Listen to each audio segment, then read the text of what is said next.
Scarf Girl. Scene 3, take 148. Action! A big crowd had gathered outside the Great Prosperity Market, one of the most successful food stores in the city. It was full of good things to eat, with rare delicacies from other provinces and delicious items like dried duck gizzards strung up in its window. But today the window was bare. The store was deserted. All eyes were riveted on a dense ring of people in the street. Some young men were cheering excitedly for the people inside of the circle, but half of the crowd were merely craning their necks and watching. We wriggled our way between the bodies. Lying on the floor, lying on the dirty ground inside the circle, was a huge wooden sign, at least 12 feet long. It was still impressive, although the large golden characters, Great Prosperity Market, had lost their usual shine and looked dull and lifeless on the red background. Two muscular men in undershirts, probably salesmen from the store, were gasping next to it. Come on, try again. Shouted the taller of the two. He spat into his palms and rubbed them together. Then, with the help of the other, he lifted the board to shoulder height. 1, 2, 3.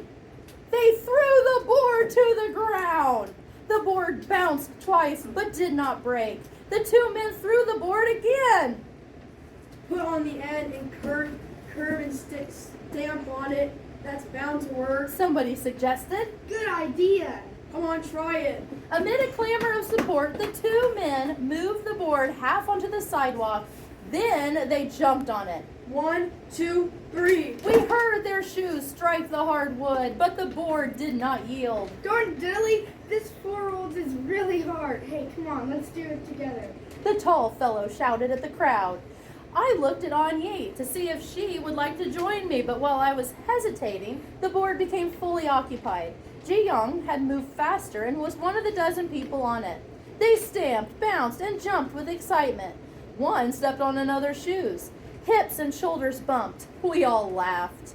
The board refused to break. Even under 1,000 pounds, it did not give way.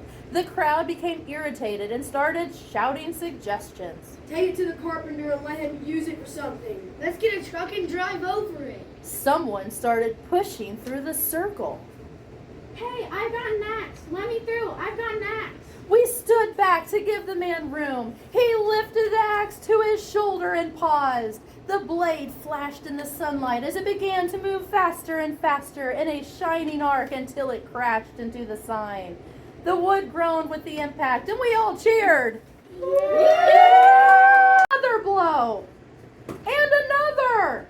At last, the sign gave way. With another groan and a crack, it broke in two. Everyone cheered. Yeah! People rushed forward to stamp on what remained of the sign. Ani and I had found a few classmates in the crowd, and we all embraced and jumped and shouted.